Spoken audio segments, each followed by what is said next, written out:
ఓం శ్రీ సాయిరామ్. భగవాన్ దివ్య శ్రీ చరణాలకు హృదయపూర్వక ప్రణామాలు. అహం సత్యబోధక చెన్నై.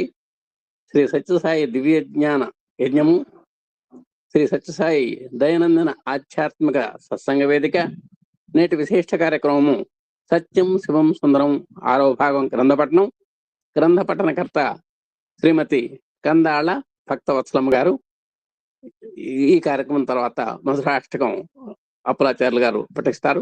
ఆ తర్వాత గురువు గారి యొక్క సత్సంగం ఉంటుందండి. ఇప్పుడు మన స్వామి యొక్క దివ్యాశీస్సులతోటి, మన అధినేత దంపతుల యొక్క శుభాకాంక్షలతోటి, మన ఆత్మీయ సోదర సోదరిముల యొక్క శుభకామనలతోటి శ్రీ భక్తవత్సలమ్మ గారిని సత్యం శివం సుందరం గ్రంథపట్నం చేయవలసిందిగా హృదయపూర్వక స్వాగతం, సుస్వాగతం.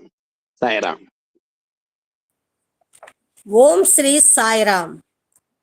భగవాన్ శ్రీ సత్యసాయి బాబా వారి పాద పద్మములకు శతకోటి నమస్కారాలు సమర్పించుకుంటూ సత్యం శివం సుందరం 6వ భాగం రెండవసారి నాకు చదివే భాగ్యాన్ని కలిగించినటువంటి ఆ స్వామి వారికి అవకాశం ఇచ్చినటువంటి గురు దంపతులకి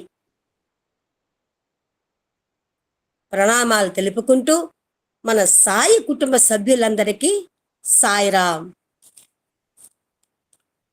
క్రిందటి అధ్యాయములో భూమి మీద నడయాడుతున్న సాయి అవతారానికి సమకాలీనుకులుగా సాయి సన్నిధిలో సేవ చేస్తూ వారి అంతిమ జీవన లక్షణాన్ని సాధించుకోవటానికి స్వామి చేత ఎంచుకోబడ్డ శ్రీ ఎన్ కస్తూరి గారు, శ్రీ వైవి కుటుంబరావు గారు, శ్రీ వికే నరసింహారావు గారు, శిశిర కుమార్ బోస్ గారు గురించి ఈ నలుగురు వ్యక్తుల ఉదంతాలు చదివాం.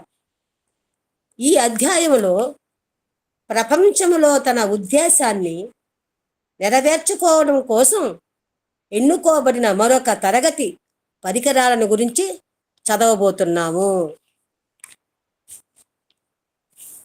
7వ అధ్యాయము శ్రీవారి ఉద్యమంలో. 1986 జూన్ 8వ తేదీ ఉదయం పెందలకడనే స్వామి బృందావనం నుంచి బయలుదేరినప్పుడు వారు ఎక్కడికి వెళ్తున్నారో ఎవరికీ తెలియదు. భగవాన్ కారులో వెళ్ళే ఇద్దరిలో ఒక్కరైన యాదాలం గంగాధర్ శెట్టి గారికి కూడా తెలియదు. మర్నాటి ఉదయం పెందలకడనే బృందావనంలో ఆయన ఉండాలని మాత్రమే వెనక రోజు సాయంత్రం చెప్పారు. బృందావనం నుంచి కారు బయలుదేరకనే తామంతా మద్రాసుకు వెళ్తున్నట్లు స్వామి చెప్పారు. కారులో ఉన్న రెండవ వ్యక్తి కర్నల్ ఎస్వి జోగారావు గారు మద్రాసు నగరంలో కూడా ఎవరికీ తెలియకుండా ఉండేటంత హఠాత్ ప్రయాణం అది. 9:30 ప్రాంతంలో కారు మైలాపూర్లోని మేజర్ జనరల్ ఎస్వి మహదేవన్ గారి ఇంటి ముందు కారు ఆగగా స్వామి కారులో నుంచి దిగారు. మహదేవన్ భార్య తన పొరుగామితో కాంపౌండ్ గోడ మీద నుంచి మాట్లాడుతుండగా స్వామిని గేటు దగ్గర చూసి ఆనందంతోనూ దిగ్భ్రాంతితోనూ స్వామి వచ్చారని గేటు తాళం చెవి తెండి అంటూ గట్టిగా అరిచింది. వరండాలో కూర్చుని న్యూస్ పేపర్ చదువుకుంటున్న మహదేవన్ గారు తాళం చెవులు గుర్తు పట్టుకొని గబగబా బయటకు వచ్చారు. స్వామి అతనితో అప్పుడు గట్టిగా, ఏయ్ మహదేవన్, నీవు గుండు జబ్బు మనిషివి, ఇబ్బంది పెట్టుకోవద్దు, తాళం చెవి ఇటు విసిరేయి అన్నారు. దాంతో మహదేవన్ తాళం చెవిని భార్య వైపుకి విసిరేశాడు. ఆమె గేటు దగ్గరికి ఉరికి గేటు తాళం తీసింది. అప్పుడు స్వామి లోపలకు వచ్చి మహదేవన్ గుండె మీద తన చేయి పెట్టి, నీకు 2వసారి హార్ట్ అటాక్ నుంచి కాపాడడానికే నేను వచ్చాను అని అన్నారు. కృతజ్ఞతామూర్తులైన ఆ దంపతులు స్వామివారి పూజా గదిలోకి వెళ్ళి అక్కడ తన కోసం ఉంచిన కుర్చీలో కూర్చునేదాకా వారి వెనకాతలే వెళ్ళారు. మహదేవను చల్లా స్వామి పాదాల దగ్గరే కూర్చుని తమ హృదయ తృప్తిగా వారికి పాదసేవ చేశారు. వారు తనకు అతిథి మర్యాదలు, ఒక్క కొబ్బరి నీళ్లు, 2-3 గుక్కల త్రాగడం తప్ప చేసి కష్టపడవద్దని వారించారు. స్వామి మద్రాసుకి అనూహ్యంగా వచ్చారన్న మధురాతి మధురమైన వార్త మద్రాసు నగర భక్తులలో దావానంలా వ్యాపించగా వందలాది భక్తులు రాజా అన్నామలైపురములో ఉన్న సుందరం మందిరానికి వచ్చేశారు. బాబావారు 11 గంటల ప్రాంతములో మహాదేవంతో కారులో సుందరానికి వచ్చి అక్కడ తమ కోసం వేచి ఉన్న స్త్రీ పురుషులందరికీ దర్శనమిచ్చారు. ఊహించని విధంగా మీకు ఈవేళ ఈ దర్శనం కలగడం వల్ల మీరెంతో అదృష్టవంతులయ్యారు. ముందు ఏ మాత్రము తెలుపకుండా కేవలం జనరల్ మహాదేవన్ని ఆశీర్వదించడాని కోసమే ఈ నగరానికి వచ్చాను అని అక్కడ భక్తులతో అని స్వామి 1 గంటలోనే బృందావనికి బయలుదేరి వెళ్ళిపోయారు. ఆ రోజుకి 20 ఏళ్ల తర్వాత ఇప్పుడు కూడా మహదేవన్ గారు, ఇప్పుడు అంటే నేను ఈ వాక్యాలు రాసే నాటికి, పరమ ఆరోగ్యంగా ఉన్నారు. ఆ సమయంలో మహదేవన్ గారు తమిళనాడు రాష్ట్ర శ్రీ సత్యసాయి సేవా సంస్థల రాష్ట్ర అధ్యక్షునిగా ఉన్నారు. వారు సైన్యం నుంచి పదవీ విరమణ చేసి అప్పుడు రాష్ట్ర పబ్లిక్ సర్వీస్ కమిషన్ చైర్మన్గా ఉన్నారు. పబ్లిక్ సర్వీస్ కమిషన్ చైర్మన్ల జాతీయ కాన్ఫరెన్స్లో పాల్గొనడం కోసం 1986 ఏప్రిల్లో వారు హైదరాబాద్కి వెళ్ళినప్పుడు వారికి హార్ట్ అటాక్ వచ్చింది. భగవాన్ వారిని స్వయంగా ఎట్లా జాగ్రత్తగా రక్షించారన్నది హృదయానికి అద్దుకునే మంచి కథ. దాని గురించి మహదేవన్ గారే క్రింది విధంగా చెప్పారు. 1986 ఏప్రిల్ 24వ తేదీ మధ్యాహ్నం 2:10 భోంచేసి నేను ఎయిర్ ఫోర్స్ అకాడమీలో ఉన్న మా అబ్బాయి ఇంట్లో ఉన్నప్పుడు నాకు కళ్ళు బైర్లు కమ్మి స్పృహ తప్పింది. అప్పుడు నా పక్కనే ఉన్న నా భార్య స్వామి పటం ముందర పడి నన్ను రక్షించమని చెప్పినట్లుగా తర్వాత నాకు తెలిసింది. సరిగ్గా ఆ క్షణములో ప్రశాంతి నిలయములోని తన గదిలో ఉన్న బాబావారు అక్కడ ఉన్న కుటుంబరావు గారికి, కారుణ్యానంద గారికి, జనరల్ మహదేవనికి ఇప్పుడే హార్ట్ అటాక్ వచ్చింది, కానీ నేను అతన్ని రక్షించాను అని చెప్పారు. మళ్ళీ నాకు స్పృహ వచ్చి కళ్ళు తెరిచి చూసేటప్పటికీ మా అబ్బాయి సురేష్తో పాటు Hyderabad air force hospital doctor ఒకరు నాకు కనిపించారు. 32 కిలోమీటర్ల దూరంలో సికింద్రాబాదులో ఉన్న మిలిటరీ హాస్పిటల్కి వారు నన్ను తీసుకు వెళ్ళారు. మరుసటి రోజు ఆంధ్రప్రదేశ్ శ్రీ సత్యసాయి ట్రస్ట్ కన్వీనర్ అయిన శ్రీ సత్యమూర్తి గారు ప్రశాంతి నిలయం నుండి భగవాన్ రాసిన లేఖను, వారు నా కోసం సృష్టించి ఇచ్చిన విభూతిని తీసుకుని వచ్చారు.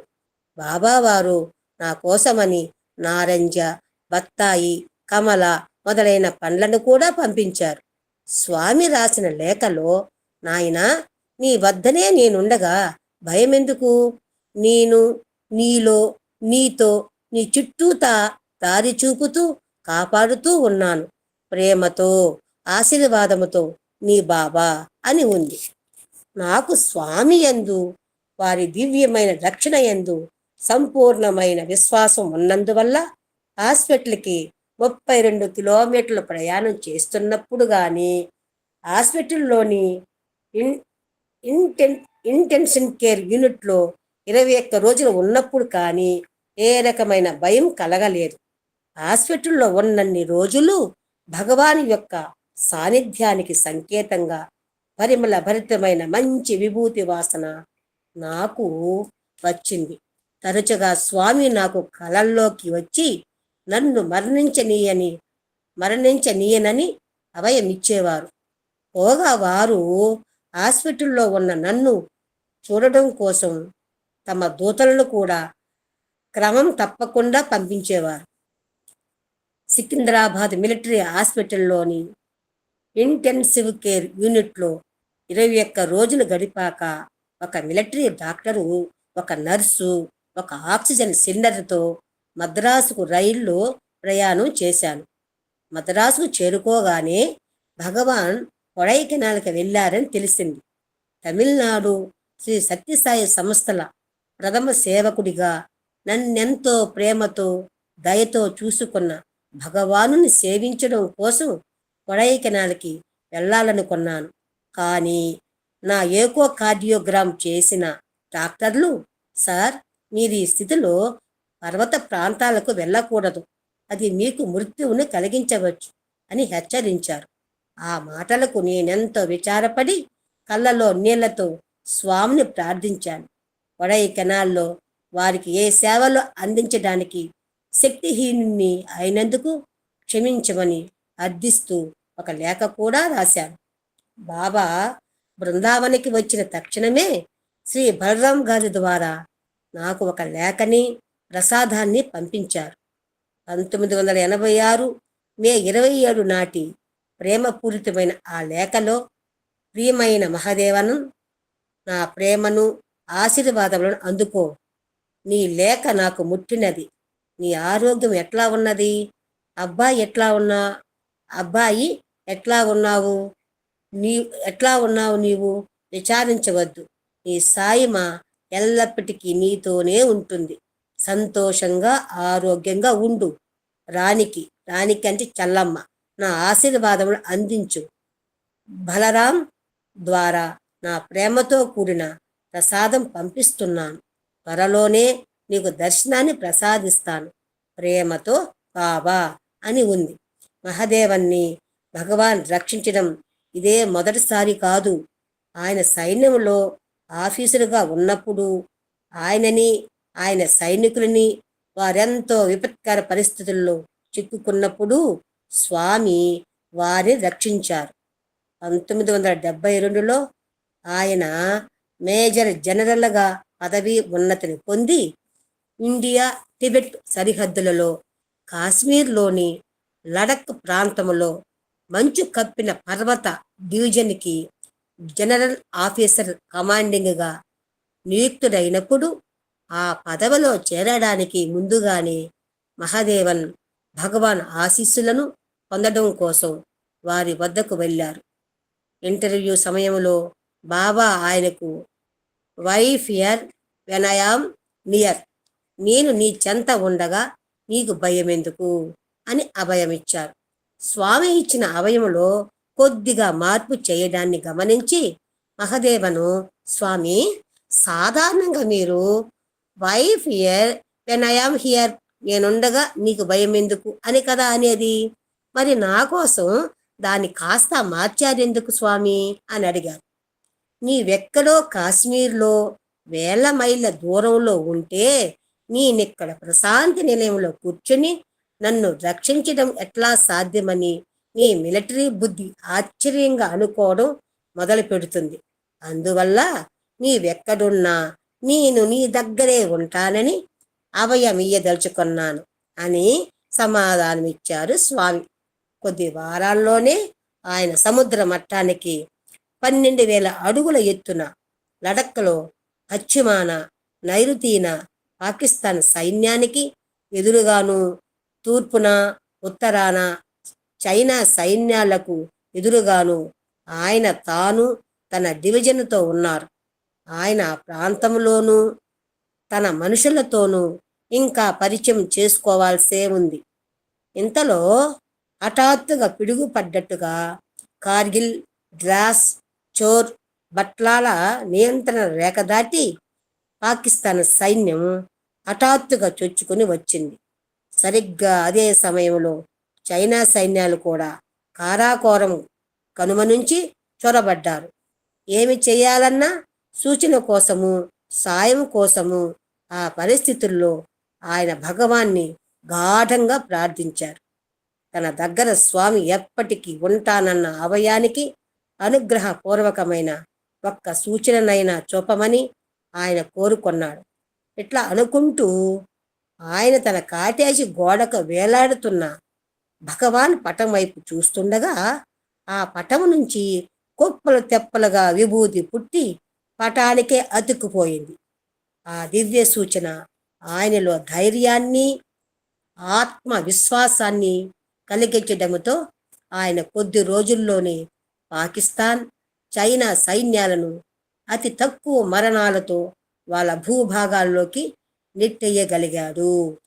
త్యాగం చేతనే అమృతత్వం లభిస్తుందని తరచుగా చెప్పే బాబావారు మాతృదేశ రక్షణ కోసం తమ ప్రాణాలనే బలిదానం చేసే సైనికుల విషయంగా తన హృదయంలో చోటు ఇవ్వడంలో ఆశ్చర్యం లేదు. మహదేవన్ జీవితంలో జరిగిన ఈ క్రింది సంఘటన వారికి త్యాగజీవులైన సైనికుల విషయంలో ఉన్న కృపను తెలుపుతుంది. ఊటీ దగ్గరున్న విల్లింగ్టన్లో మద్రాసు రెజిమెంటల్ సెంటర్ని తనిఖీ చేయడం కోసం ఆ రెజిమెంట్ కమాండెంట్గా 1974 సెప్టెంబర్లో మహదేవన్ గారు వెళ్ళారు. భగవాన్ బాబా కూడా ఒక స్కూల్ని ప్రారంభించడానికి ఊటీకి వచ్చారని తెలిసి ఆయన అక్కడికి వెంటనే వెళ్ళారు. బాబా దర్శనం కోసం స్కూల్ ఆవరణంలో 3000 మంది సమావేశమయ్యారు. జనంలో నుంచి ఎంతో కష్టంగా కానీ స్కూల్లోకి అతను ప్రవేశించలేకపోయాడు. ఇందుకు అతని సైన్యం యూనిఫారం సహాయం చేసింది. కొంచెం సేపయ్యాక బాబా మెట్లు దిగి వచ్చి సరాసరి మహదేవన్ దగ్గరికి వచ్చి, నీవు గత సంవత్సరం మోగాకు వచ్చినప్పుడు యూనిఫామ్ని వేసుకోలేదు, ఈ సంవత్సరారంభంలో బృందావనికి వచ్చినప్పుడు వేరే డ్రెస్ వేసుకున్నావు కదా అన్నారు.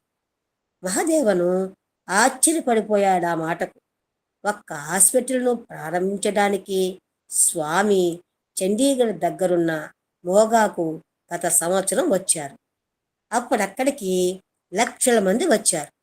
తానక్కడికి చేరుకునేటప్పటికీ భగవాన్ ఒక ఎత్తైన వేదిక మీద నిలబడి ఉపన్యాసం ఇస్తుండటంతో ఆయన స్వామి దగ్గరలోకి వెళ్ళలేకపోయాడు. బృందావనికి కూడా 1974 జనవరిలో తాను వెళ్ళినప్పుడు కనీసం 3000 మంది భక్తులు ఉన్నారు అక్కడ. అయినా భగవాన్ తన డ్రెస్ను గురించి చెప్పగలగడంతో అతడు తన ఆశ్చర్యాన్ని దాచుకోలేక, స్వామి, మోగాలో లక్షల మందిలోనూ బృందావనంలో 1000 మందిలోనూ మీరు నన్ను ఎట్లా గుర్తుపట్టగలిగారు అని అడిగేశాడు. దానికి స్వామి, నా భక్తుడెక్కడ ఉన్నా, ఏ వేషంలో ఉన్నా నేను గుర్తుపట్టగలను అని అన్నారు. దేవుడే అట్లా చేయగలడు స్వామి, అందుకే మీరు దేవుడు అని అన్నారు మహదేవన్. భగవాను చిరునవ్వుతో, నీకేం కావాలి అని అడగ్గా అతను, స్వామి, మీ దివ్యానుగ్రహం వల్ల నాకు సర్వము ఉన్నది, నాకింకేమీ వద్దు అన్నారు. అయినా భగవాన్ ఒత్తిడి చేస్తూ, ఆలోచించుకో, మీకేదైనా కావాలని ఉండవచ్చును అని అన్నారు.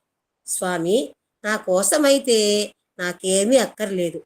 ఇక్కడికి కేవలం 15 కిలోమీటర్ల దూరంలో ఉన్న వెల్లింగ్టన్లో శిక్షణ తీసుకుంటున్న సైనికులు 4000 మంది ఉన్నారు.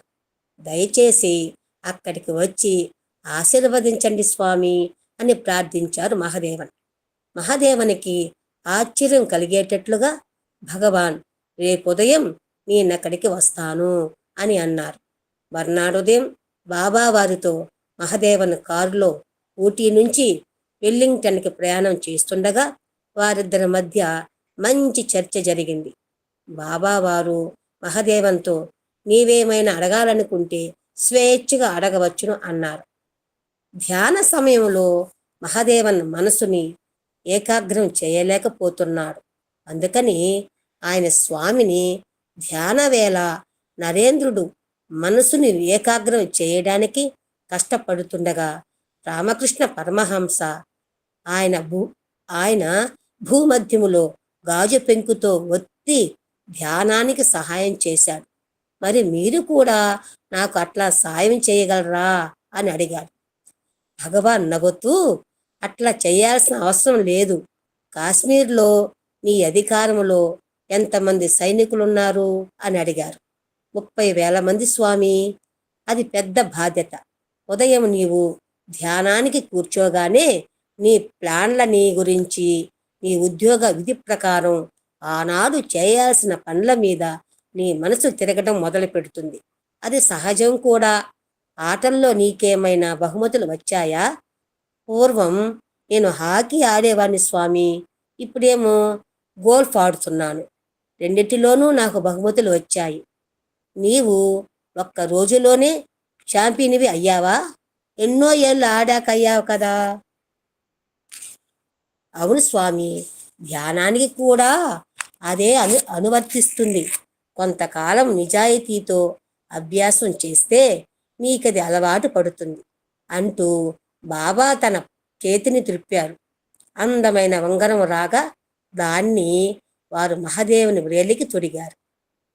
వెల్లింగ్టన్లోని రెజిమెంటల్ జిమ్నాషియం హాల్లో సైనిక అధికారులు, సైనికులు సమావేశమయ్యారు.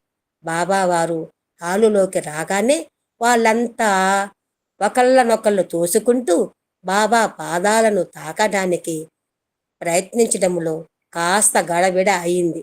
స్వామి మహాదేవంతో, జనరల్ నీ మిలిటరీ క్రమశిక్షణ ఏమైంది అని అడగ్గా, స్వామి భక్తి ముందుకు చొచ్చుకుని రాగా క్రమశిక్షణ వెనక్కి వెళ్ళిపోయింది అని సమాధానమిచ్చారు. స్వామి ఉల్లాసంగా నవ్వుతూ వేదిక మీదకి వెళ్ళి అక్కడ నుంచి అద్భుతమైన ఉపన్యాసం ఇచ్చారు. ఆ కేంద్రములో ఎంతో ఉల్లాసకరమైన పండుగ వాతావరణం నెలకొన్నది.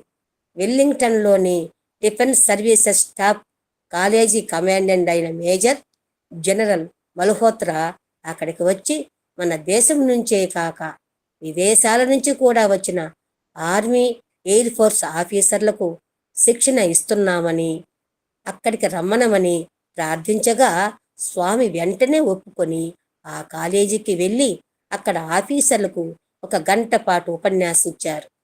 భగవాన్తో ఊటీ నుంచి వెల్లింగ్టన్కి మళ్ళీ తిరుగు ప్రయాణం చేసిన మహాదేవనికి ఆ రోజు చిరస్మరణీయమైన రోజు. 1980 జూన్లో 36 సంవత్సరాలు ఉద్యోగం చేశాక మహాదేవన్ గారు పదవీ విరమణ చేశారు. పదవీ విరమణ చేయడానికి 1 నెల రోజుల ముందర వారు భగవాన్ని కలుసుకోగా, రిటైర్మెంట్ లేదు, నిన్ను రీటైర్ చేస్తాను అన్నారు. వారు భగవాన్ మాటల్ని నిజం చేస్తూ సైన్యం నుంచి రిటైర్ అవుతున్న చివరి రోజున తమిళనాడు ప్రభుత్వం ఆయనకి రాష్ట్ర పబ్లిక్ సర్వీస్ కమిషన్ అధ్యక్ష పదవిని ఇచ్చింది. 1981 జనవరిలో బాబావారు మద్రాసుకి వచ్చినప్పుడు తమిళనాడు రాష్ట్ర శ్రీ సత్యసాయి సేవ ఆర్గనైజేషన్ అధ్యక్షునిగా చేశారు. ఆ తర్వాతే 15 సంవత్సరాలు, సంవత్సరానికి ఒక్కసారైనా భగవాన్ని మద్రాసులో స్వాగతించే అదృష్టం ఆయనకు దక్కింది. ఆ రాష్ట్ర సంస్థ 369 గ్రామాలను దత్తత తీసుకుని గ్రామీణ ప్రజలకు మౌలిక సదుపాయాలను కలుగజేసినప్పుడు బాబావారు అనేక గ్రామాలను, పట్టణాలను తమిళనాడులో దర్శించారు. ఈ జీవిత చరిత్ర సంపుటి ఎంచుకున్న కాలంలోనే వారట్లా గ్రామాలను దర్శించారు. అట్లా బాబా ఒక పర్యటనకు వెళ్ళిన సందర్భంలో వారి భక్తికి, క్రమశిక్షణకు, అంకిత భావానికి ముగ్ధులైన తమిళనాడు దైవనాడు అయిందని ప్రకటించారు.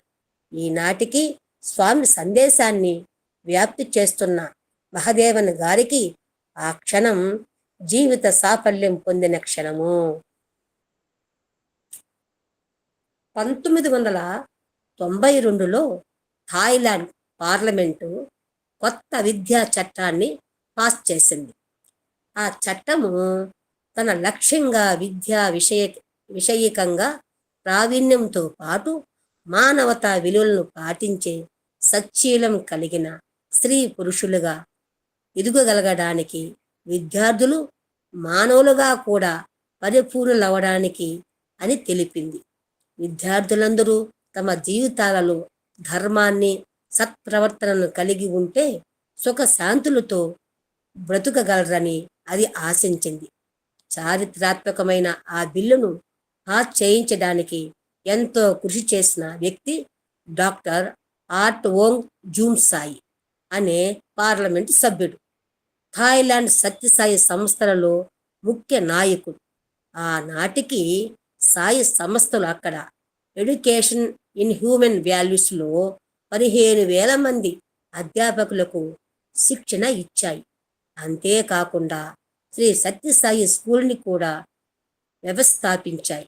అది భారతదేశానికి అవతల స్థాపించిన స్కూళ్ళల్లో మొదటిది.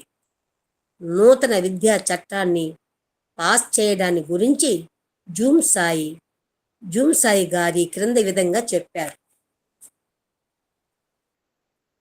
వరుసగా నేను 3 మార్లు పార్లమెంటు సభ్యునిగా ఉండి ప్రతిసారి నేను హౌస్ కమిటీ ఫర్ ఎడ్యుకేషన్లో పాల్గొన్నాను. అందువల్ల దేశమంతా తిరిగే అవకాశం కలిగి మానవతా విలువలను విద్యా విధానంలో చెప్పించడం యొక్క ప్రాధాన్యాన్ని గురించి జనానికి చెప్పే అవకాశం కలిగింది. అంతేకాకుండా ఈ విషయం మీద పార్లమెంటులో అనేక ఉపన్యాసాలు ఇచ్చాను కూడా. నేను 2వసారి పార్లమెంటు సభ్యుడినైనప్పుడు విద్యా సంస్కరణలను పార్లమెంటులో బిల్లు రూపంగా పెట్టాం.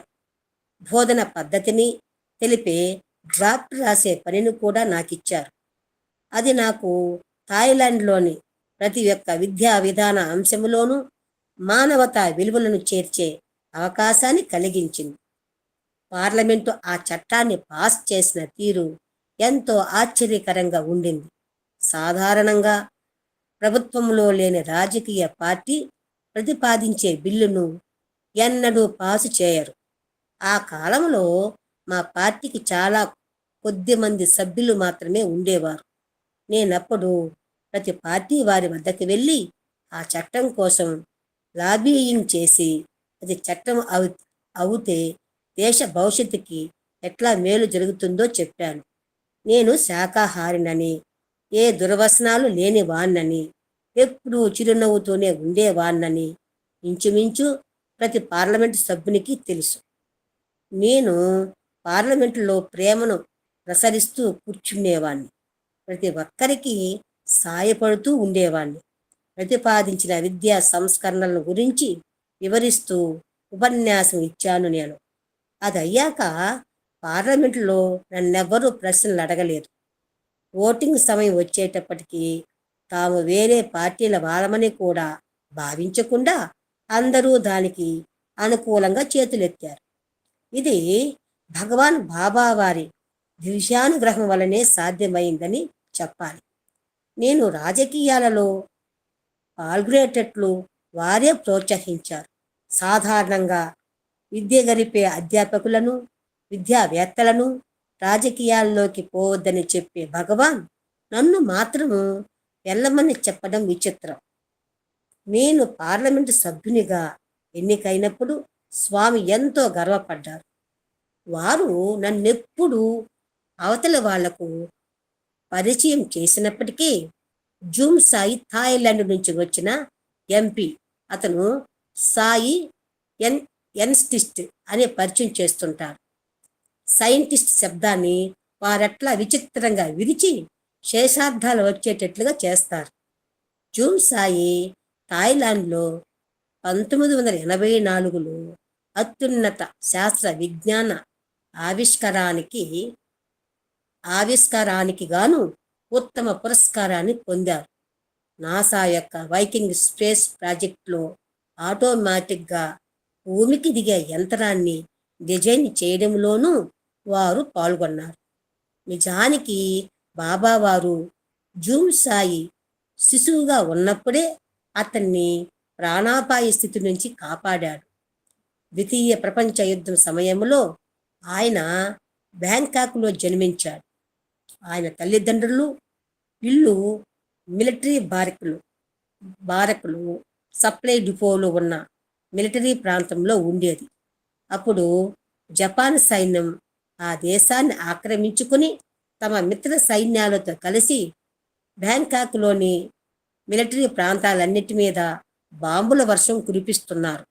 ఒక ఉదయము జూమ్సాయి తల్లికి తలుపు మీద ఎవరో కొట్టిన చప్పుడు వినిపించింది. ఆమె తలుపు తీయగా తానెప్పుడూ అంతవరకు చూడని కాషాయం బట్టలు వేసుకున్న ఒక సన్యాసి అగుపించాడు ఆమెకు.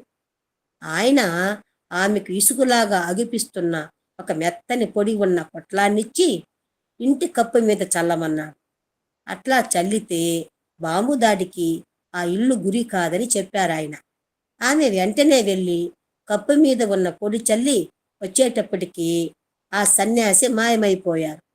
ఆ తర్వాత కొన్ని రోజులకి ఆ ప్రాంతంలో విపరీతంగా శత్రువులు బాంబులు కురిపించగా వీరి ఇంటి చుట్టూతా ఉన్న ఇళ్ళన్నీ నాశనమయ్యాయి. కానీ వీరి ఇల్లొక్కటే ఏమి దెబ్బ తినకుండా సురక్షితంగా నిలిచి ఉంది. 50 సంవత్సరాల తర్వాత 1990లో భారతీయ సంస్కృతి ఆధ్యాత్మికతల మీద జరిగిన సమ్మర్ కోర్సు రోజుల్లో జూమ్సాయి తల్లికి బ్యాంకాక్లో విభూతి పట్లాన్ని ఇచ్చింది తానేనని, అది ఇసుక పట్లం కాదని జూమ్సాయికి స్వామి తెలిపారు. కొన్ని సంవత్సరాలు బ్యాంకాక్లో చదువుకున్నాక జూమ్సాయి వాళ్ళ నాన్న యునెస్కోలో ఉద్యోగం చేయడం వల్ల ఫ్రాన్స్కి వెళ్లాల్సి రావడంతో దాని కేంద్రం పారిస్ నగరం కావడంతో జూమ్సాయి కూడా అక్కడికి వెళ్ళాడు. స్కూల్లో చదివే రోజుల్లో అతను అల్లరి పిల్లవాడు. బాక్సింగ్లో ఛాంపియన్గా ఉండేవాడు. అతను చదువుకోవడం చాలా తక్కువ కావడంతో పరీక్షల్లో ఎప్పుడూ అట్టడుగునే ఉండేవాడు. భగవంతుని ప్రమేయం వల్ల అతని జీవితం ఒక మలుపు తిరిగింది. తోటి పిల్లలతో అతను ఒక రాత్రి డార్మెటరీలో ఆడుకుని ఉండగా కింగుర్లెత్తే ఒక కంఠం అతనికి వినిపించింది. Art Wong, art Wong, art Wong, ఏం చేస్తున్నది ఇక్కడ అన్నదా కంఠం. అంతేకాకుండా అంతటా అక్కడ ఒక కాంతి ప్రకాశించింది. దాంతో మొదట అతను జడుచుకున్నాడు.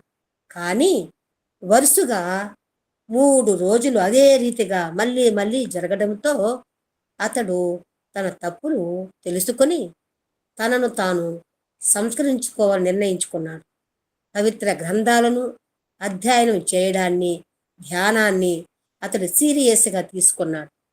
అది అతన్ని తన చదువుల మీద దృష్టి నిలిపేటట్లు చేయడమే కాక అతని అల్లరి చిల్లర స్వభావాన్ని కూడా జయించేటట్లు చేసింది. దీని తర్వాత అన్ని పరీక్షల్లోనూ అతడు మొదటి వాడుగా నిలవడమే కాక సంగీతం, సైన్సు, కళ ఏ పోటీలోనైనా అతనికి ఎన్నెన్నో మొదటి బహుమానాలు వచ్చాయి. కాలేజీ రోజుల్లో సాయిరాం సార్. సాయిరాం. ఓం శ్రీ సాయిరాం. భగవాన్ సత్యసాయిబాబా వారి పాదపద్మాన్ని నమస్కరించుకుంటూ ఇంతటి అవకాశం నాకు కలిగించినటువంటి బాబాకి, మన గురువు దంపతులకి వందనాలు. సాయిరాం. సాయిరాం. సాయిరాం అండి. శ్రీ వల్లభాచార్య కృత మధురాష్టకం. అదరం మధురం వదనం మధురం నయనం మధురం హసితం మధురం హృదయం మధురం గమనం మధురం మధురాధిపతేరఖిలం మధురం వచనం మధురం చరితం మధురం వసనం మధురం వలితం మధురం చలితం మధురం భ్రమితం మధురం మధురాధిపతేరఖిలం మధురం వేణుర్మధురో రేణుర్మధురః పాణిర్మధురః పాదం మధురం నృత్యం మధురం సఖ్యం మధురం మధురాధిపతేరఖిలం మధురం గీతం మధురం పీతం మధురం ముక్తం మధురం సుప్తం మధురం రూపం మధురం తిలకం మధురం మధురాధిపతేరఖిలం మధురం కరణం మధురం చరణం మధురం హరణం మధురం స్మరణం మధురం వమితం మధురం శమితం మధురం మధురాధిపతేరఖిలం మధురం గుంజా మధురా మాలా మధురా యమునా మధురా వీచి మధురా సలిలం మధురం కమలం మధురం మధురాధిపతేరఖిలం మధురం గోపీ మధురా లీలా మధురా యుక్తం మధురం భుక్తం మధురం తృష్టం మధురం శిష్టం మధురం మధురాధిపతేరఖిలం మధురం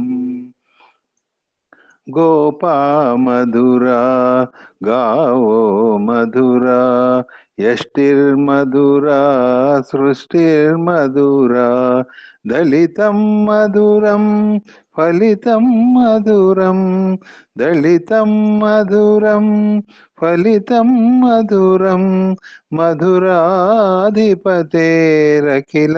మధురం మధురాధిపతేరఖిలం మధురం. సాయిరామ్ అండి, అందరికీ సాయిరామ్. ఓం శ్రీ సాయిరామ్. భగవాన్ దివ్య శ్రీ చరణాలకు హృదయపూర్వక నమస్కారాలు. ఓంకార బీజ రూపాయ సర్వే సాయి జగత్పతే ప్రథమాయ నమస్తుభ్యం శ్రీ సత్య సాయి గణాధిప. గురువు గారు వచ్చేంత వరకు ఒక చిన్న ఐటమ్ మీకు చెప్పడానికి ప్రయత్నం చేస్తానండి. భగవాన్ శ్రీ సత్యసాయి బాబా వారు ప్రముఖంగా 2 విషయాల మీద కేంద్రీకరించేవారు. సమస్త మానవాళ్ళను ఉద్దేశించి 2 విషయాలు ప్రధానంగా గుర్తుపెట్టుకోవాలి అని చెప్పేవారు. అందుట్లో ఒకటి మానవత్వం. ప్రతి మనిషికి కూడా ఒక ధర్మం ఉన్నది, దాన్ని మానవత్వం అంటాం. దానికి తోడు ప్రేమతత్వం అని ఒకటి ఉంది. ఈ 2 ప్రతి మనిషికి ఉండాలి. ఈ 2 కనుక సంపూర్ణంగా ఉంటే మనం ప్రపంచాన్నే జయించవచ్చు అని స్వామి అంటారు. మానవత్వంతో ఉండటం మన యొక్క ధర్మం. అలాగే ప్రేమతత్వం కనుక ఇముడింప చేసుకుంటే ఒకటి సహజంగా వస్తుంది మానవత్వం మనకి, ఒకటేమో మనం అభ్యాసం వల్ల వస్తుంది. ఈ విధంగా మానవత్వము ప్రేమతత్వం అనేటువంటి విషయాల్లో ఇవాళ మనం ప్రేమతత్వాన్ని గురించి స్వామివారు చెప్పినటువంటి విశేషాలు ఏమిటో ఒక్కసారి గురువు గారు వచ్చే లోపల మనం పరికిద్దాం. ప్రేమయే దైవం అన్నారండి. Love is God. నిజంగా ఎక్కడికక్కడే సత్యమే దైవం అంటారు, ఒక్కోసారి ధర్మమే దైవం అంటారు, ప్రేమయే దైవం అంటారు. అంటే దేనికి దానికి పరమాత్మ యొక్క స్వరూపాలు, పరమాత్మ యొక్క లక్షణాలు కాబట్టి వాటిని మనం ఆ విధంగా పరిగణించి ఆరాధనా భావంతో మనం వాటిని నరనరాన జీర్ణించుకొని మనం ప్రయాణం చేసినట్టయితే మహర్షులు చేసినటువంటి తపస్సు, మునులు చేసినటువంటి తపస్సు, ఇంకా ఇలా వాళ్ళు చేసినటువంటి తపస్సు అంతా కూడా మనం మానవాళి చేసినట్లే అనేటువంటి ఒక ప్రస్ఫుటమైనటువంటి కోణం మనకు అక్కడ కనబడుతుంది. మనం అవి ఎలాగో చేయలేం కాబట్టి నీ చేతిలో ఉన్నటువంటిది నీ చేయబ్బాయి అని స్వామి చెప్తున్నారు. ప్రేమయే దైవం అన్నారండి. అలలు లేనిది సముద్రం కాదాలదు అన్నారు. అంటే సముద్రం ఉందంటే అలలు ఉండవలసిందే. కాబట్టి మానవుడు ఉన్నాడు అంటే అక్కడ ప్రేమ కూడా ఉన్నట్టే లెక్క. కిరణములు లేని సూర్యుడు కాదాలడు. సూర్యుడు ఉన్నాడు, ఆయన కిరణాలు కావాలి. అసలు కిరణాలు లేకుండా సూర్యుడిని మనం చూడలేం, అలలు లేకుండా సముద్రాన్ని చూడలేం. అలాగే ప్రేమ లేని మానవుడు కూడా అనిపించుకోడు. కడుసు మంచి పోలికలు పోల్చారు. సముద్రం అలలు, అలాగే సూర్యుడు కిరణాలు, మానవుడు ప్రేమతత్వం, ఇవి చక్కగా ఉండాలి అని స్వామి చెబుతున్నారు. ఆ ప్రేమ అనేటువంటిది లేకపోతే ఏమండి ప్రేమ ఉండదా? ఒక కరకు దొంగ కూడా, ఇప్పుడు వాల్మీకిని మనం మంచి ఏది కరుడు కట్టిన దొంగ అని మనం ముద్రేసాం. అలాంటి వాడికి కూడా మనం ప్రేమతత్వం ఉంటుందండి. ఎంత గుండెలు తీసిన బంటుకైనా సరే, 100 హత్యలు చేసిన వాడికైనా సరే, ఇంటికి రాగానే ఆ పెళ్ళాన్ని చూడంగానే, బిడ్డల్ని చూడంగానే, ఆ ఉయ్యాల్లో ఊగుతున్నటువంటి పసికందు యొక్క చిరునవ్వును చూడంగానే వాడికి ఎక్కడ లేనటువంటి ఆ ప్రేమతత్వం పుడుతుందండి.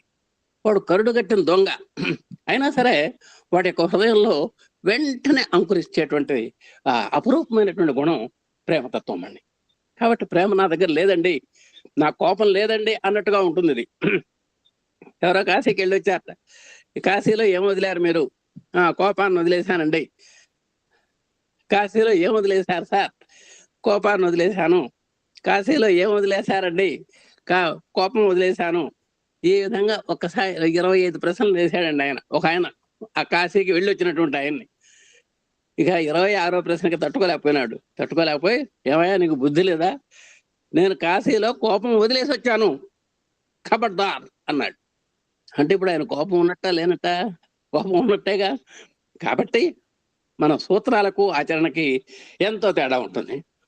కాబట్టి మీరు మానవత్వాన్ని పోషించుకోవాలంటే ముఖ్యంగా ప్రేమను పెంచుకోవాలి. ఈ 2 జోడు గుర్రాలు మంచి ఒకదానికొకటి లింక్. మానవత్వం ఉంటే ప్రేమ ఇనుమడిస్తుంది, ప్రేమ పెంచుకుంటే మానవత్వం భాషిస్తుంది. దుర్భావాలను తురించి వేయాలి. చేజ దుర్జన సంసర్గం అంటుంటారు స్వామి. మహావాక్యాలు 4 చెప్పాడు ఆయన. చేజ దుర్జన సంసర్గం, భజ సాధు సమాగమం, కురు పుణ్య మహోరాత్రం, స్మర నిత్యమనిత్యతాం అని చెప్పారు స్వామి. ఇవి కలియుగంలో 4 మహావాక్యాలు.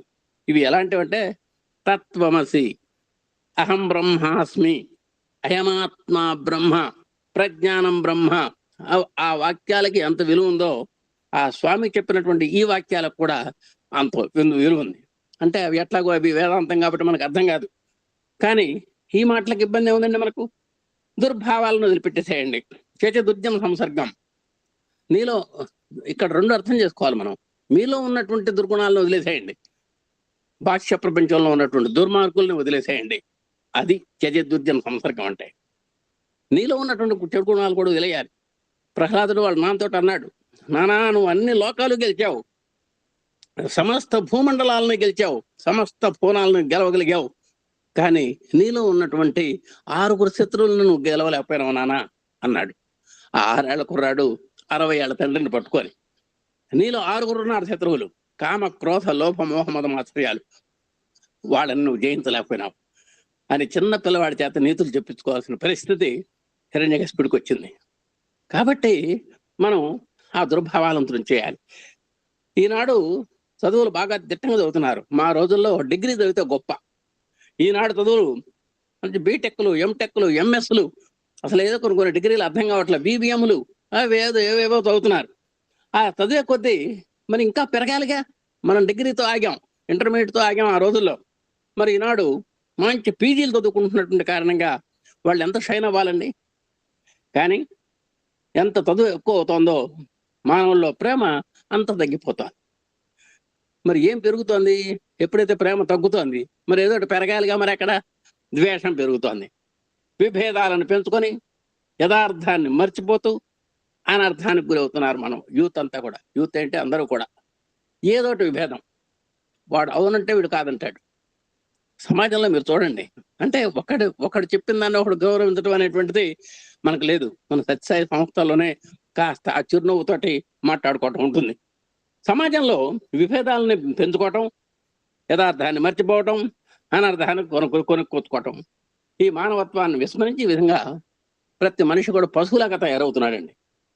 మరి సంకుచితమైనటువంటి ప్రేమ వల్ల మానవుడు పశువుగా మారుతున్నాడు అంటున్నారు స్వామి. దీనికల్లా నిజమైనటువంటి ప్రేమ కాదు ఇది, సంకుచితమైనటువంటి ప్రేమ, అవసరానికి ప్రేమ. ఆ అవసరం గడిచేంత వరకే ప్రేమ. నీకు అవసరం తీరిన తర్వాత అసలు ఫోన్ కాల్ కూడా ఉండదు.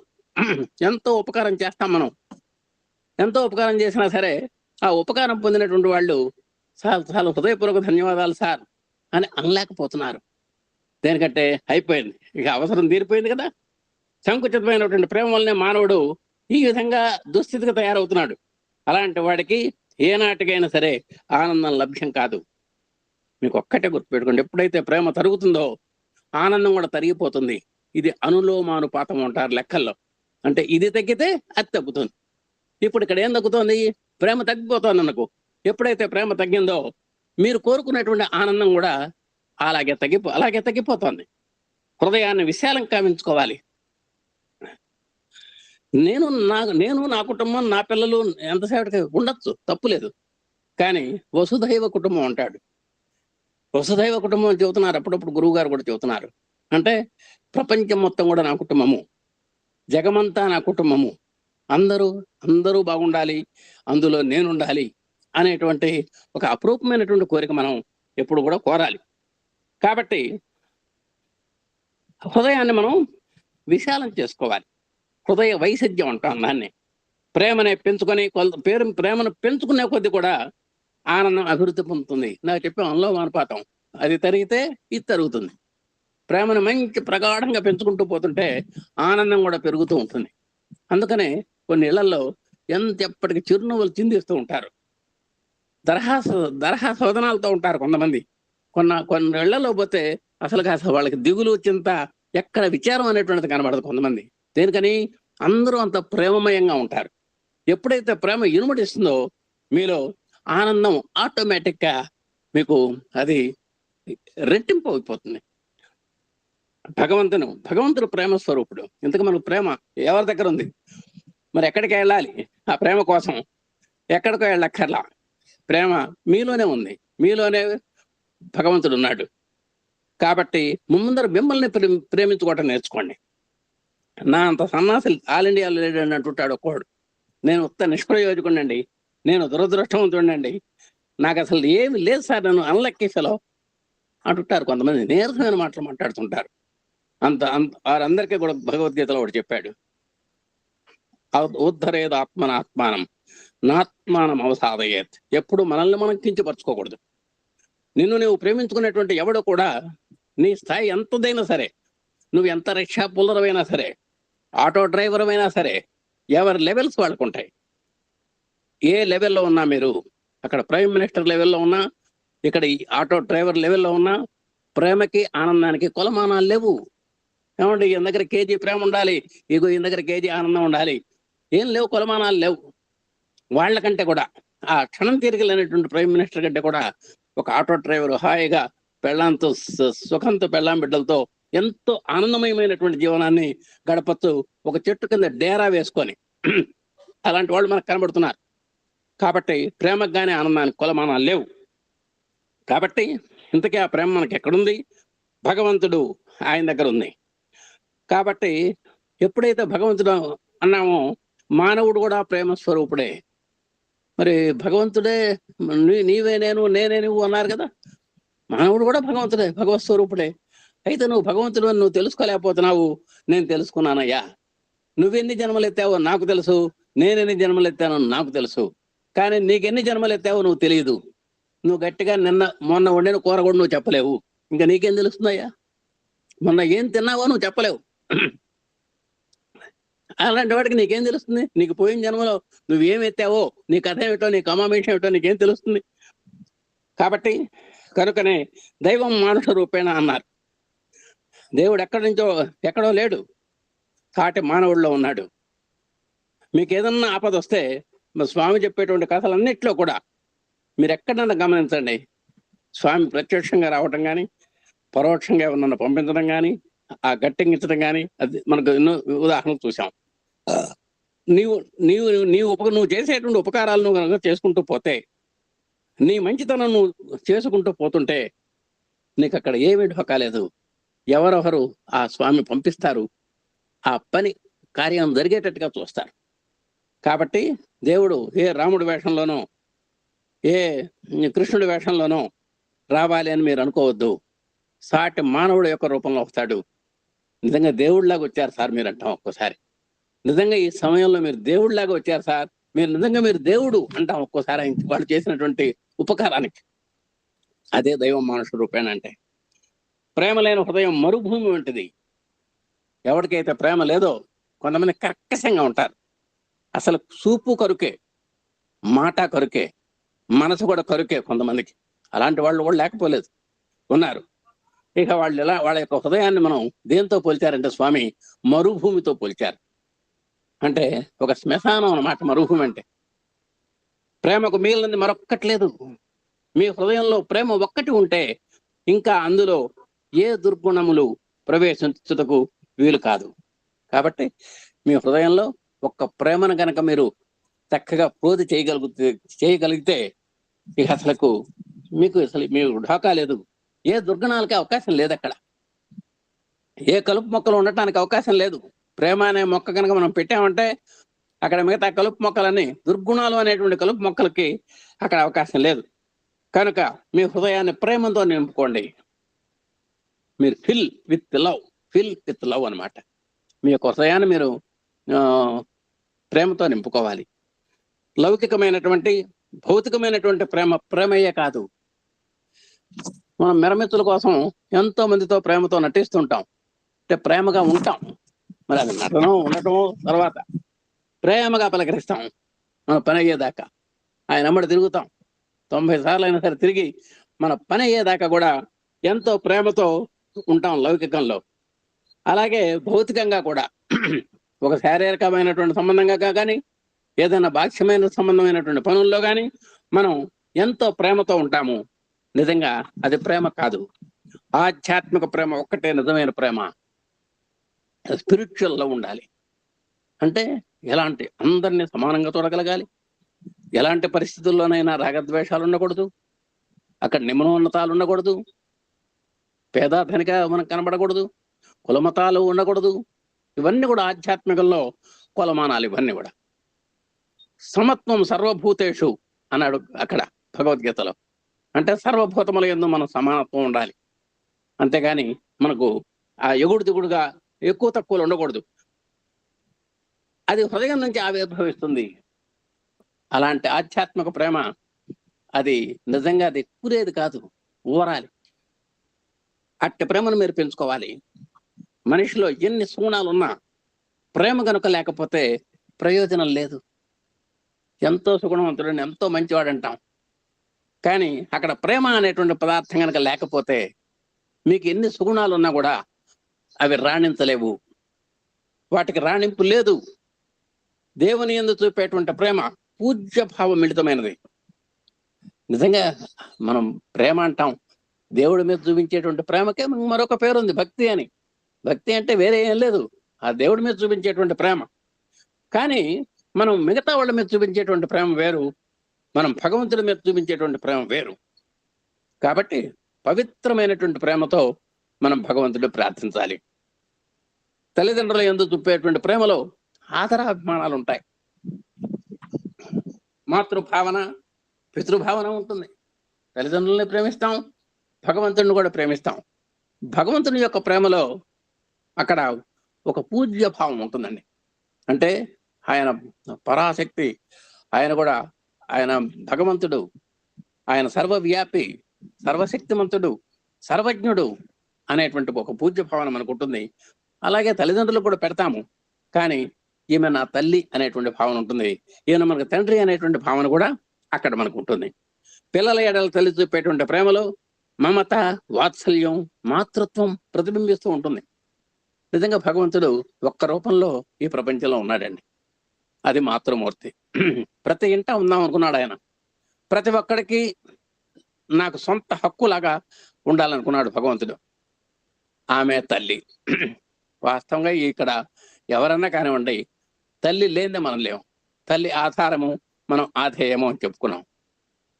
ఆ విధంగా నాకు తల్లి ఉన్నది అంటే ఇప్పుడు భౌతికంగా ఉండొచ్చు, లేకపోవచ్చు, అది వేరే విషయం. కానీ నా మాతృమూర్తి యొక్క సంగతి నాకు తెలుసు. నా తల్లి ప్రేమ ఏంటో నాకు తెలుసు.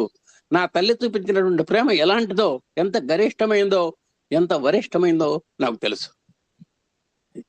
ప్రపంచంలో ఎవరినైనా మర్చిపోతాం, కానీ తల్లిని తండ్రిని మర్చిపోం. ఎందుకంటే మన ఉన్నతికి, మన అభ్యున్నతికి, మన విద్యా వికాసానికి, మన ఉపాధికి, మన వివాహానికి, మన బిడ్డల యొక్క సంక్షేమానికి ఆమె అంత త్యాగమూర్తి. ఆమె మన తల్లి. అంత ఆరాటపడింది ఆమె. కాబట్టి ఆ మాతృమూర్తిని హృదయంలో ప్రతిష్ఠించుకుంటాం మనం ఎక్కడికి. కాబట్టి వాళ్ళ మీద ఉండేటువంటి భావన ఏమిటంటే ఈమె నా తల్లి అనేటువంటి భావన ఉంటుంది. అంత గొప్ప మహత్తరమైనటువంటి శక్తియుక్తులు ఉన్నా సరే తల్లికి తండ్రికి మన మాతృభావంలో మనం ఉంటామన్నమాట. కాబట్టి అక్కడ అనురాగం, మాతృత్వం ప్రతిబింబిస్తూ ఉంటుంది. భార్యాభర్తల మధ్య ఉన్న ప్రేమలో అనురాగం మేళవిస్తుంది. 25 సంవత్సరాలు తల్లి పెంచిన తర్వాత ఒక ఆమె ప్రవేశిస్తుంది మన జీవితంలో. ఆమె సర్టిఫికేట్ ఇస్తుంది, మీ వారికి ఏమి తెలియదండి అంటుంది. 25 సంవత్సరాలు మనం పెంచి పోషించినటువంటి తల్లి దగ్గర మీ వాడు నోట్లో వేలు పెడితే కొరకలేడండి అత్తయ్య గారు అంటుంది. అంటే 3 నిమిషాలు సర్టిఫికేట్ ఇచ్చేస్తుంది. అంటే అది ఆమె యొక్క స్టేటస్ అదనమాట. కానీ ఆమె మీద ఉండేటువంటి మోహం వేరండి. కాబట్టి మాతృదేశం ఎడల చూపించేటువంటి ప్రేమలో దేశభక్తి ఏమిటి ఉంటుంది. ఇవన్నీ ప్రేమలే. దేవుడి మీద చూపించాం, తల్లిదండ్రుల మీద చూపించాం. ఇప్పుడు మాతృదేశం మీద మన ఆగస్టు 15వ తారీఖున మనం చక్కగా దేశభక్తి గీతాలని పాడుకున్నాం. ఆ దేశాన్ని మనం ప్రేమించేటప్పుడు అక్కడ దేశభక్తి ఉంటుంది. వ్యక్తి సమాజం ఎడలు చూపించేటువంటి ప్రేమలో సమత మమతలు ప్రస్ఫుటంగా కనిపిస్తాయి. ఇక మనం కాస్త మనం ఇల్లు వదిలిపెట్టి కనుక బయటికి వెళ్తే, సమాజంలోకి వెళ్తే అక్కడ మనకు భక్తి రకరకాలుగా ఉంటుందండి. అక్కడ మనకు సమత్వం ఉండాలి, మమత్వం ఉండాలి. అంటే సమానమైనటువంటి ప్రేమలో సమానత్వం ఉండాలి. ఒకళ్ళు ఎక్కువ కాకుండా ఒకళ్ళు తక్కువ కాకుండా చూడాలి. అలాగే మమతను కూడా మనం ప్రస్ఫుటంగా ఉండాలి. భగవంతుని ఎందుగల ప్రేమను భక్తి అంటారు. ఇందాక చెప్పుకున్నాం, భగవత్ ప్రేమ చాలా పవిత్రమైంది. మిగతా మనం చూపించేటువంటి అన్ని ప్రేమల్లో కంటే కూడా భగవంతుని మీద చూపించేటువంటి ప్రేమ చాలా ప్యూరిటీ, చాలా అసలు కల్మషం లేనటువంటి ప్రేమ అన్నమాట. అది స్వార్థరహితమైంది. అసలు స్వామిని మనం ఏం కోరకూడదు. మన సంక్షేమాన్ని మొత్తాన్ని చూసేటువంటిది ఆయన. యోగక్షేమం వహామ్యహం, నీకు ఎప్పుడు ఏం కావాలో నేను ఇస్తానయ్యా అన్నాడు. నువ్వు అడిగితే అడిగిందే ఇస్తారు, అడగకపోతే అన్ని ఇస్తారు అని మనం అప్పుడప్పుడు అనుకుంటుంటాం. ఆ విధంగా ఆ స్వామిని ఆ స్వామి మీద అచంచలమైనటువంటి ప్రేమని మనం చూపించాలి. స్వార్థరహితమైనటువంటి ప్రేమని, పవిత్ర ప్రేమని మనం ప్రకటించగలగాలి. కాబట్టి అలాంటి వాడు అప్పుడు భగవంతునిపై ఉండేటువంటి ప్రేమను సర్వుల యందును ప్రసరింపజేయడం అనే సరి అయినటువంటి సమాజ సేవ అంటారు. కాబట్టి ఎప్పుడైతే భగవంతుడి మీద మనకు కుదిరిందో ప్రేమ, ఆ ప్రేమని సమాజంలో కూడా అన్ని వర్గాల పట్ల సమానంగా మనం పంచగలగాలి. ప్రేమ యొక్క లక్ష్యం త్యాగం. ప్రేమ ఎప్పుడు ఎన్నడూ ఎవరిని దూషించదు, ఎవరిని ఏమి అడగదు. ఎల్ల వేళలా ఇచ్చివేయటమే ప్రేమ యొక్క పరమావధి. అంత త్యాగం ఉందండి. ఎంతో మంది ఇప్పుడు ఆ వృక్షం చూడండి, వృక్షం అది బతికినన్నాళ్ళు పండ్లు ఇస్తుంది, చచ్చి కూడా చీల్చి ఇచ్చు తనుకు, చచ్చిన తర్వాత కూడా తనువుని ఇస్తుంది. మీ కలప అంటోంది, మీ కిటికీలు అంటోంది, తలుపులు అంటోంది, అన్ని ఇస్తుంది. త్యాగభావం మనకు తరువులే గురువులు అనేటువంటి మాట మనం విన్నాం. కాబట్టి ఈ ప్రపంచంలో ఒక్క తరువు తర్వాత నేను ఏదైనా చెప్పుకోవాల్సింది. ఒక్క చెట్టు అణువున మనకు అన్ని ప్రసాదిస్తుంది. దాంట్లో ఉన్న చిన్న పుల్ల కూడా మనకు వేస్ట్ కాదు. చిన్న పుల్ల ఇరిగినా కూడా ఆ పుల్ల ఒక పిచ్చుకలో ఒక కాకి గూడు కట్టుకోవటానికి తీసుకెళ్తాయండి. ఆ చిన్న పుల్లను కూడా, ఆ చెట్టు నుంచి విరిగినటువంటి ఎండు పుల్లల్ని కూడా. కాబట్టి అసలు చెట్టు యొక్క తనువులో మనకు అసలు నిశ్శేషం అంతా కూడా ఉపయోగమే. కాబట్టి ప్రేమ యొక్క లక్ష్యం ఏంటంటే త్యాగము. పైగా ఈ ప్రేమ ఎప్పుడు ఎవరిని తిట్టడం కానీ పోగొట్టడం కానీ ఏమి చేయదు, చక్కగా. కాబట్టి ప్రేమకు పరమావధి ఏమిటి? ఇవ్వడమే. ప్రేమ వల్ల పరులు కూడా ఆత్మీయులైపోతున్నారు.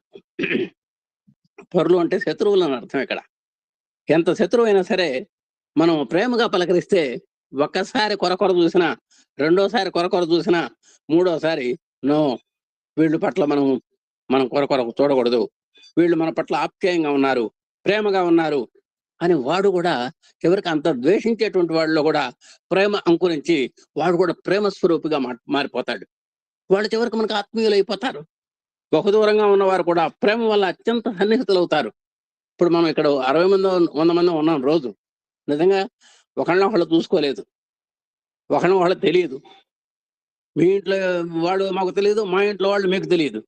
అయినా సరే మనం అంత ఆత్మీయతతోటి మనం ఒకరికొకళ్ళం మనం ప్రేమని పంచుకుంటున్నాం. ఎంతో ఆత్మీయులైనాం. ఇప్పుడు ఎప్పటికైనా సరే మన వాళ్ళని కలవాలి అనేటువంటి తహతహ మన ఆ ప్రేమ ద్వారా మన మనసుల్లో కలుగుతోంది. వినియోగులను సంయోగపరిచేది ప్రేమ. వియోగుల్ని నిజంగా మనం 20 సంవత్సరాలు భార్యాభర్తలు వీడిపోతే 20 సంవత్సరాలు మనం కోర్టులో వాళ్ళు ఒకటైనారండి. పెళ్ళైన తర్వాత 20 సంవత్సరాలు విడిపోయారు. విడిపోయిన తర్వాత వాళ్ళు ఒకటైనారు. అంటే కోర్టు యొక్క గొప్పతనం అంటలా మనం వాళ్ళ మనసుల్లో ఉన్నటువంటి గొప్పతనం. ఆ మనసుల్లో అప్పటికి ఒక పరిణతి వచ్చి మనం ఇప్పటికైనా మనం సంఘ మర్యాదను కాపాడాలి, మనం చేసుకున్నటువంటి కట్టుబాట్లను కాపాడాలి, ఆ మాంగళ్య ధారణలో ఉన్నటువంటి పవిత్రతను మనం కాపాడాలి అని ఒకళ్ళొకళ్ళు రియలైజ్ అయి 20 సంవత్సరాలు కలిసినటువంటి దంపతులు మొన్న ఈ మధ్య ఎక్కడో పేపర్లో చదివాం. కాబట్టి అలాంటి వియోగుల్ని కూడా వాళ్ళు వియోగం పొందారు, 20 సంవత్సరాలు అయింది. అలాంటి వాళ్ళని కూడా సంయోగపరిచేది ప్రేమ. అలాంటి వాళ్ళని నిజంగా ఆ ప్రేమ వాళ్ళ యొక్క కలయిక కారణం ఏంటంటే జడ్జి గారి యొక్క గొప్పతనం కాదు, లాయర్ల యొక్క గొప్పతనం కాదు, కేవలం ప్రేమాంకురము.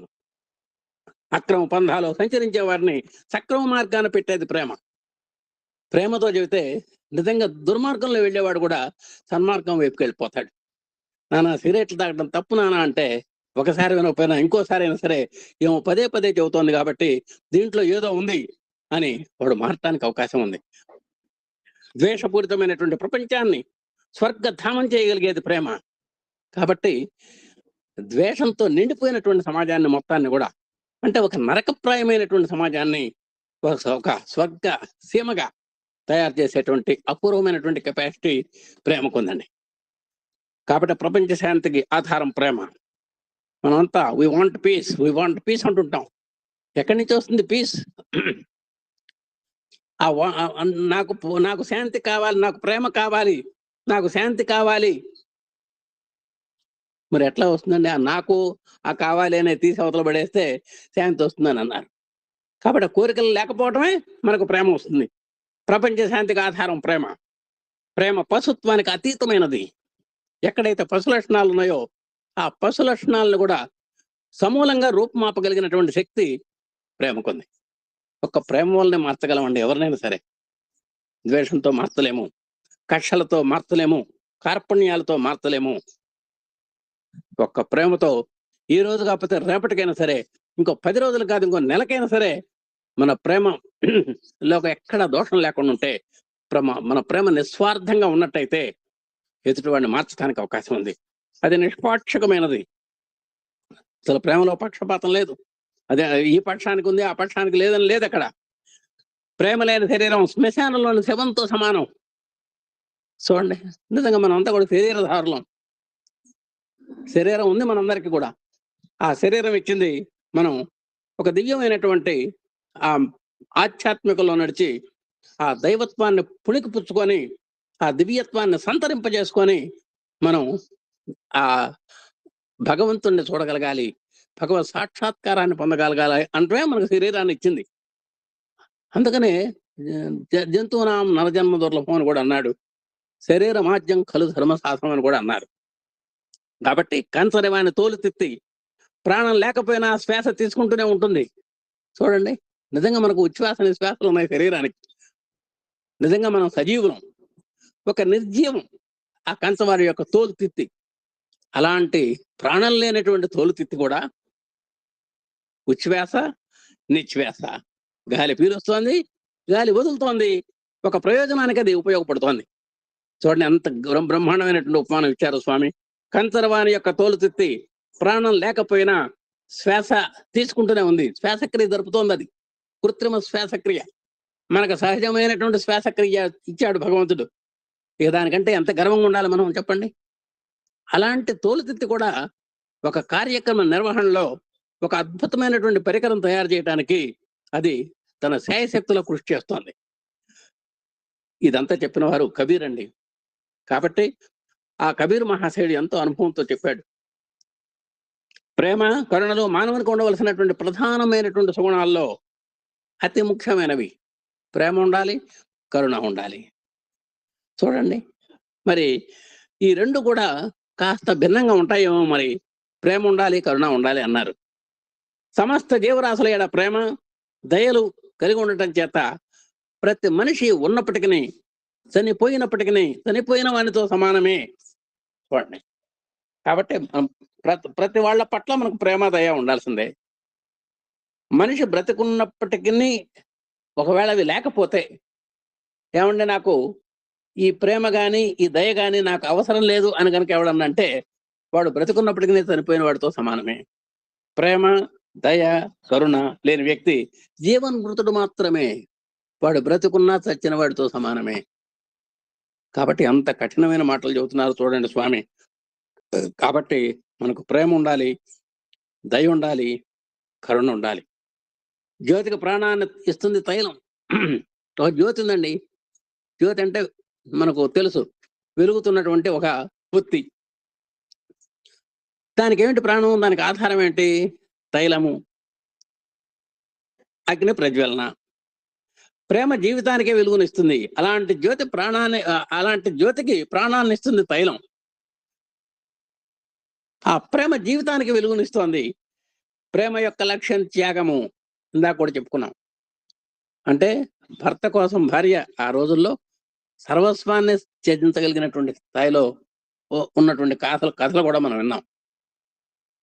ప్రేమతత్వం అనగా స్వార్థరహితమైనటువంటి తత్వం అని మనం గ్రహించాలి. అంటే నిజంగా ప్రేమతత్వము అంటేనే స్వార్థం ఉండకూడదు. భగవాన్ సత్యసాయి బాబా వారు చెప్పినటువంటి మాటలు ఇవన్నీ కూడా. బాబా వారు ప్రేమకు పెద్దపీట వేశారు. ప్రేమతత్వాన్ని గురించి వారు చెప్పినటువంటి మాటలు యథార్థ నగ్న సత్యాలు. ఇక అందులో అనుమానమే లేదు. ప్రేమ లక్ష్యం త్యాగం. చూడండి, ఇప్పుడు 3 సార్లు చెప్పారు ప్రేమ యొక్క లక్ష్యం త్యాగం అని. ప్రేమను జ్యోతితో పోల్చారు స్వామివారు. మన యొక్క హృదయమే ప్రమిద, మన మనస్సే అందులోని వత్తి, మన భక్తే అందులోని తైలం, వైరాగ్యమే దాన్ని వెలిగించేటువంటి అగ్గిపెట్టె, ప్రేమయే ఈ జ్యోతి స్వరూపం. ఈ ప్రేమ జ్యోతి లేనప్పుడు మానవుడు అజ్ఞానాంధకారంలో మునిగిపోతాడు. కాబట్టి ఎవరైనా ఆవనమోహం పెట్టినా, ఏదన్నా ఒక నలతగా ఉన్నా, కలతగా ఉన్నా, దీనంగా ఉన్నా, వాడి దగ్గర అంటే ఏదో ప్రేమలో లోపం వచ్చిందనమాట.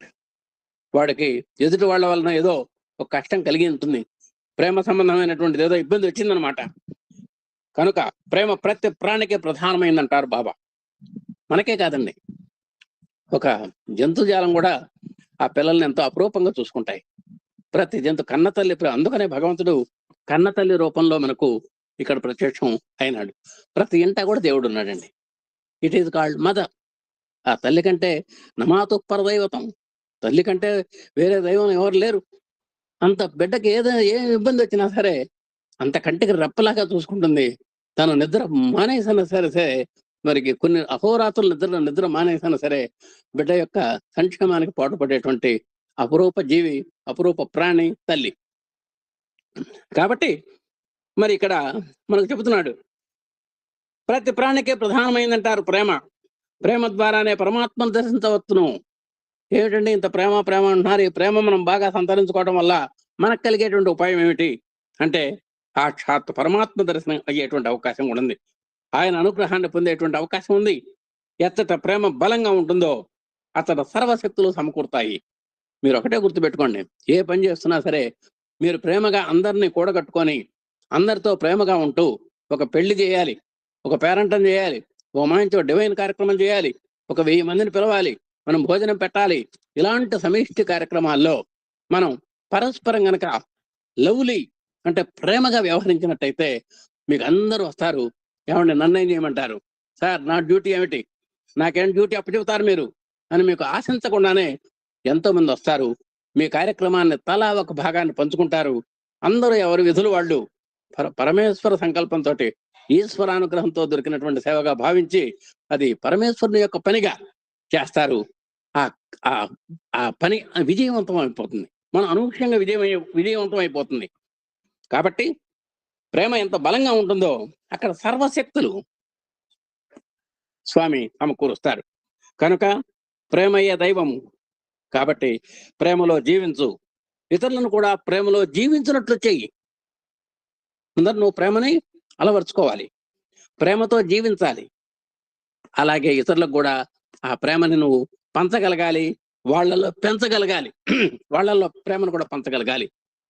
ఈ విధంగా love is God, live in love, make others live in love అని స్వామి ఎంతో చెప్తూ ఉన్నారండి.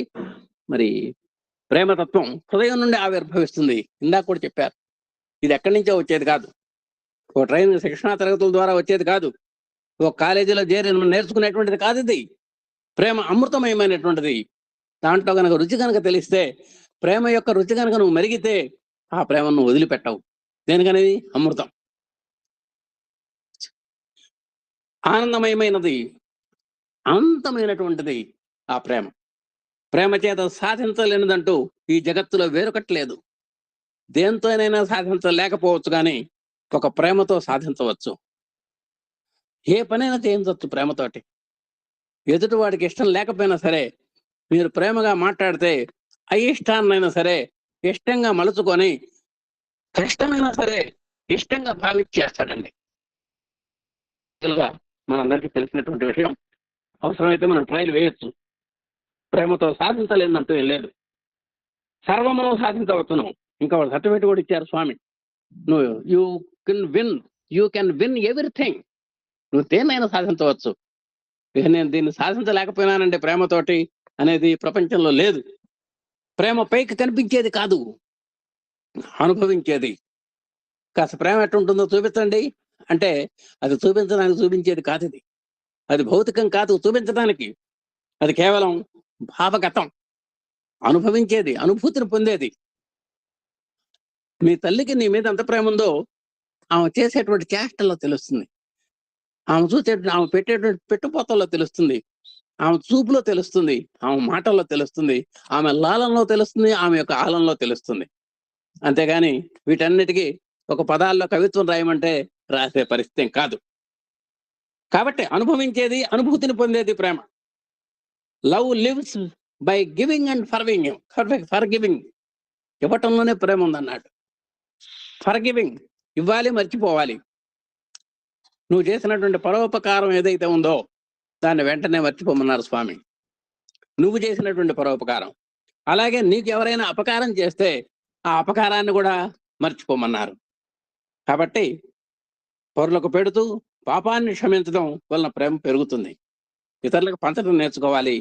ఎదురువారు ఏదైనా తప్పులు చేసినట్టయితే దాన్ని క్షమాగుణంతో మనం క్షమించగలగాలి, ఓర్పుతో క్షమించగలగాలి. అప్పుడే ఆ ప్రేమ బాగా ఇనుమడిస్తుంది. అందిందల్లా స్వాహా చేస్తూ చేసిన మంచిని మర్చిపోతూ ఉండటం వల్ల స్వార్థం వృద్ధి పొందుతుంది. ఇక దానికి వ్యతిరేకత అన్నమాట ఇది. ఇక అందరి అనిత్యాన్ని శరీరాన్ని, అందరి సొమ్ము మనకు రాని అని సూక్తుంది. కాబట్టి శుభ్రంగా అందిందల్లా చక్కగా స్వాహా చేయటం, చేసిన మంచిని కూడా మర్చిపోవడం, వీటి వల్ల మనకు స్వార్థం పెరుగుతుందని చెప్పారు. ప్రేమను ఉత్తమ మానవతా విలువలుగా బాబా పేర్కొన్నారు. ప్రేమకు మారు పేరు బాబా అనడంలో ఏమాత్రమూ అతిశయోక్తి లేదు. ఈ ప్రపంచంలో మనకున్నటువంటి సమకాలీన సమాజంలో అలాంటి ప్రేమతత్వము, అలాంటి ప్రేమ స్వరూపుడు ఎవరయ్యా అంటే సాక్షాత్ భగవాన్ సత్యసాయి బాబా వారే. అన్ని వేళలా ప్రేమను ప్రకటించమని బాబా మనకు ఎప్పుడూ ప్రబోధిస్తారు. ఈ విధంగా కొన్ని విషయాలు మనం చెప్పుకోవడానికి ప్రయత్నం చేశాం. ఇంకా గురువు గారు ఇప్పటికి కూడా ఏదో అవకాశం రాలేదు ఆయన రావటానికి. దయచేసి ఈ కార్యక్రమాన్ని మనం ఈరోజు ఈ భజనలు పాడిన వారికి, సత్యం సుందరం చదివినటువంటి మన ఆత్మీయ సోదరిమణికి, మధురాష్టకాన్ని మృదు మధురంగా చదివినటువంటి అప్పలాచార్యుల గారికి హృదయపూర్వకమైనటువంటి ధన్యవాదాలు అప్పజేస్తూ, ఓం శాంతి శాంతి శాంతి.